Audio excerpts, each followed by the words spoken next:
But I stop and I say, Casey, let's be real. Let's jump out of the ego. Let's just talk real talk, right? So I'm about to be real with you. Ain't nobody feeling beautiful in a dirty environment. I'm gonna repeat that. You cannot feel beautiful, truly feel beautiful in a dump. Okay? So I am gonna give a disclaimer before I even jump into this subject. But as a nurse, I am coming from a space of love, dripping with love, okay? I am not here to judge you, to judge your upbringing, to judge your environment. Listen, I was always raised in the hood. When I say hood, I don't just mean projects or ghetto, but actually where we are in Trinidad, like it's actually, when you have a poorer income, like literally the city dump is like right across the street from your house, and I live on the hills, so when they burn the garbage, all that smoke and stuff would come up to our house. We would get the stench, we would get the my mom had us scrubbing walls. So I'm coming at you from a real perspective. And like I say, you don't know what you don't know. So I'm here, a lot of people targeting misinformation. That ain't my fight.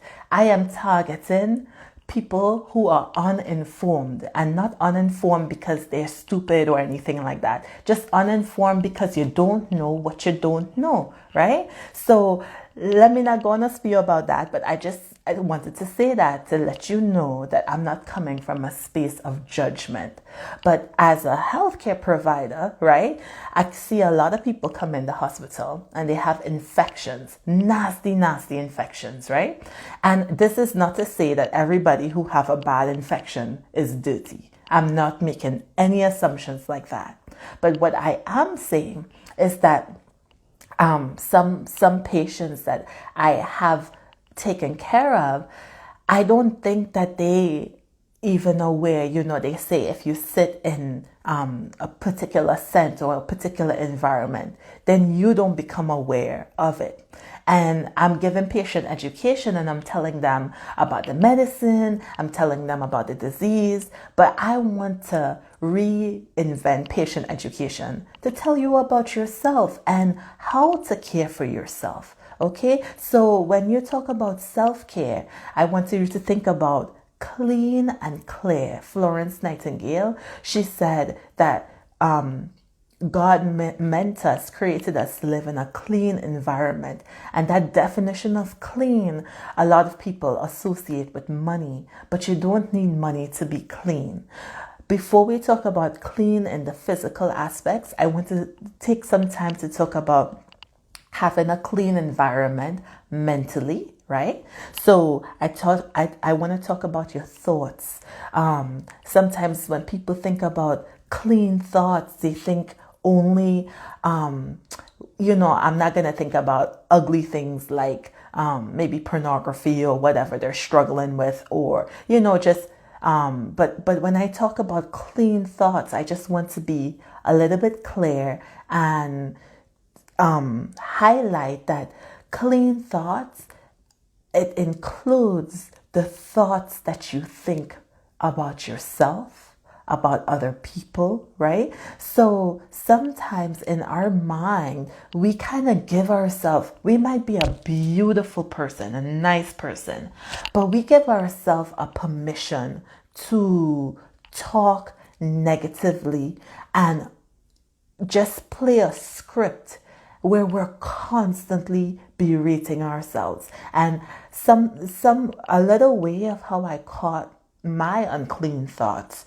was we verbalize it. So we'll say, oh, I'm so dumb, I'm so stupid, oh, I'm so, and it keeps going on. Some people add some expletives. That conversation is unclean. So if someone spoke to you, just as a hint, because I'm not here to tell you what to do, I'm not here to judge your thoughts or anything like that. This is just to create awareness. So just think about it. If someone had to say to you everything you said to yourself today in your mind, would you be their friend? I'm going to just leave it there. Okay, so I'm not harping on this, but let's move to the environment. So we talked about clean and clear. So sometimes people say, oh, my house is clean, but it pack up with clutter. You can't even make heads or tails. You have a lot of clothes. You don't wear a lot of things. You just holding on to. And I can talk about it because, girlfriend, me, I don't like getting rid of things, right?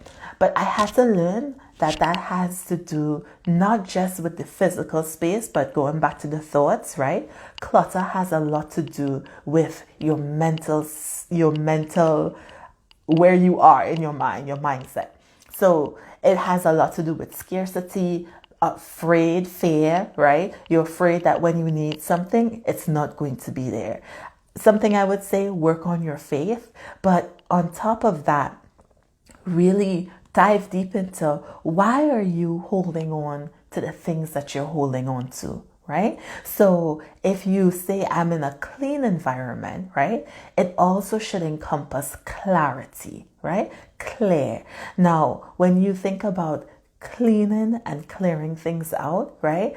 Let's go to the body for a second. So a lot of people, they may contract, like if you have eczema or skin problems, it's easy to contract MRSA. So something that what I would say as a nurse giving patient education is just ensure that you are washing your body. And when I say washing your body, I feel as though there's a lot of assumptions made that people know how to do this, right? So something that I would, just a little tip out there, is make sure when you wash your hands that you're below your fingernails, especially men who work with their hands.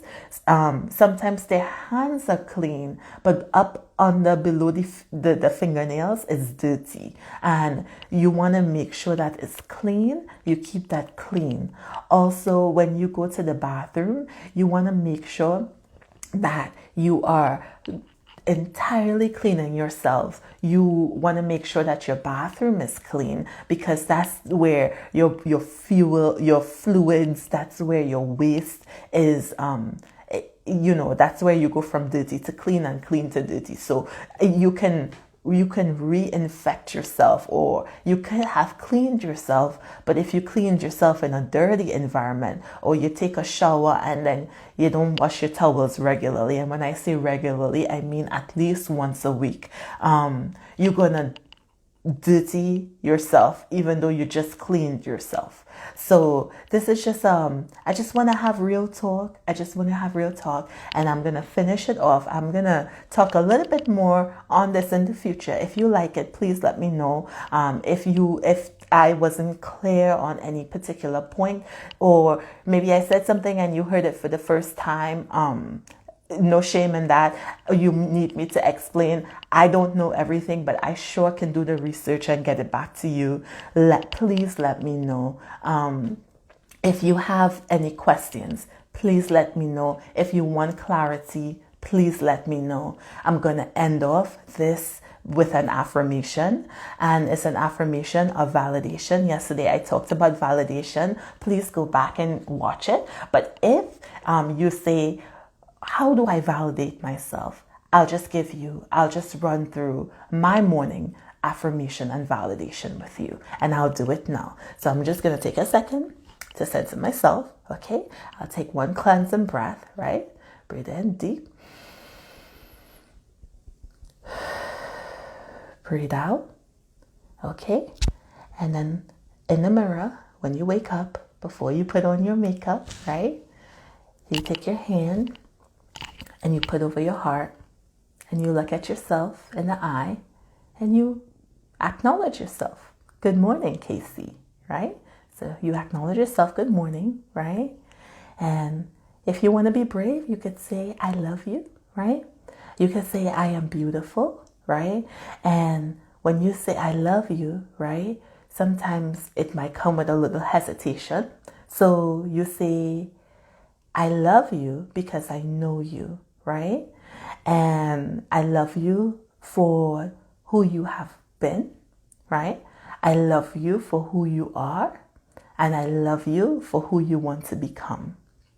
And then, right, sometimes you might get some feelings, right, where you might tell yourself, man, I've done so many wrong things. I don't get it right, right? So take this moment in the mirror to accept those, accept you're messing up, accept the things that you did not get right in life, right? And tell yourself, right, I forgive you. I forgive you for what you did not know. I forgive you for what you knew and you did not do. And I forgive you for all the stuff you're about to do. I forgive you, right? So just take a nice breath in, a nice breath out.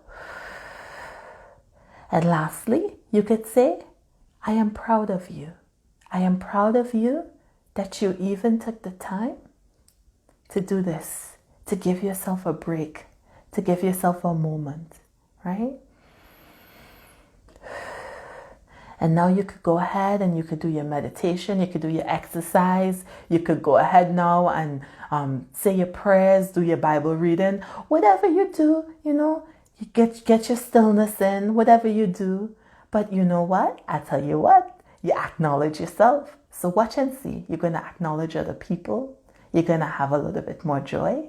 And you have a little bit more stillness through your day. So these are some tips. Self-Care Sunday, shout out to K-Tal Services. But these are some tips as a nurse. I just want to tell you how to, not what to, but how to acknowledge yourself, how to validate yourself, how to appreciate yourself, right? Because when you know how to, right, you make the world a better place, right? You acknowledge other people, right?